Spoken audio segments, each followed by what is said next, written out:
கடந்த நீங்க ஏன் பிஜேபி கூட்டணி போனீங்க? இதெல்லாம் கூட நான் கேட்டேன் அவர்கிட்ட. கேட்கும்போது, நான் கடந்த முறை பிஜேபி கூட்டணி போல. எங்க உங்க சமுதாய வாக்குகள் எனக்கு ஓட்டே போடலையே! சொன்னாரு அவரு. 2024 சொல்றேன். 24 சட்டம் பாராளுமன்ற தேர்தல்ல. நாங்க பிஜேபியெல்லாம் தூக்கி போட்டு தான் வந்தோம். பிஜேபி கூட இருந்ததுன்னா 17, 18 சீட்டு நாங்க ஜெயிச்சிருப்போம் இல்லையா? எந்த கட்சி இஸ்லாமிய கட்சிகளோ மற்றவங்களோ யார் ஆதரவு தெரிவிச்சாங்க? இப்படியெல்லாம் வெளிப்படையா பேசினாரு அவர் சில விஷயங்கள். இன்னைக்கு கூட நாங்க பாஜக கூட கூட்டணி இருக்கோம்னு சொன்னா, கொள்கை வேறு, கூட்டணி வேறு. அந்த நிலையில தான் நாங்க இருக்கோம். எங்க கொள்கை எங்க கொள்கை தான். அவங்க கொள்கை வேற. அவங்க கொள்கையை எடுத்துட்டு எங்க கொள்கையோட திணிக்க முடியாது. என்டிஏக்கு தலைமை நான் தான் இங்க. தெளிவா சொல்றாரு.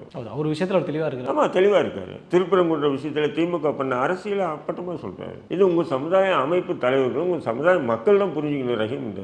உங்களை மாதிரி தெளிவான நபரை நான் பார்த்ததில்ல. அதனால தான் உங்கள்கிட்ட இவ்வளோ நேரம் நான் பேசுகிறேன். அதையும் சொல்கிறாரு அவர். எவ்வளோ நேரம் சந்திச்சிங்க அவர் பேசுனீங்க? 1 மணி நேரம் கிட்ட இருக்கும். பல விஷயங்கள் பேசுங்க. ஆமாம், அதில் குறிப்பாக சிறைவாசிகள் விஷயமா தான். வேறு பல விஷயங்கள்னா பல அரசியல் ரீதியான பேச்சு தவிர, ஏன் பிஜேபிக்கு கூட்டணி வச்சிங்க அப்படி இப்படின்னு அது யதார்த்தமாக நான் கேட்குற போது அது சொன்ன வார்த்தைகள் தான். இப்போ ஆதரவு எதுவும் கொடுக்குற மாதிரி ஐடியா இருக்கா?